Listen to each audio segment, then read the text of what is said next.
পাকিস্তানি সেনারা আন্তর্জাতিক সীমানা পেরিয়ে ভিতরে ঢুকে গুলি চালিয়েছে বলে অভিযোগ ভারতের। মঙ্গলবার দিবাগত রাতে টানা ষষ্ঠ দিনের মতো সীমান্তে গুলি চালায় পাকিস্তানি সেনারা। পাল্টা জবাব দেওয়ারও দাবি করেছে ভারত। ভারতীয় সংবাদ মাধ্যম এনডিটিভির প্রতিবেদন থেকে এই তথ্য জানা গেছে। প্রতিবেদনে বলা হয়েছে, ভারত নিয়ন্ত্রিত জম্মু কাশ্মীরের পারগওয়াল সেক্টরে আন্তর্জাতিক সীমানা পেরিয়ে গুলি চালিয়েছে পাকিস্তান সেনাবাহিনী। লাইন অফ কন্ট্রোল বরাবর টানা ষষ্ঠ দিন যুদ্ধবিরতি লঙ্ঘনের এই ঘটনা ঘটল।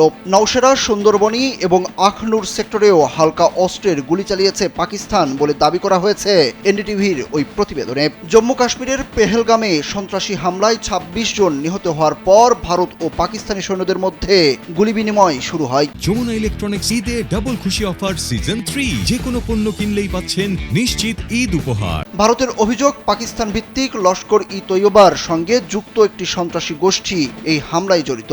ভারতের প্রধানমন্ত্রী নরেন্দ্র মোদী অঙ্গীকার করেছেন, ভারত এই মারাত্মক হামলার পেছনের প্রত্যেক সন্ত্রাসী এবং তাদের পৃষ্ঠপোষকদের শনাক্ত করে খুঁজে বের করে শাস্তি দেবে।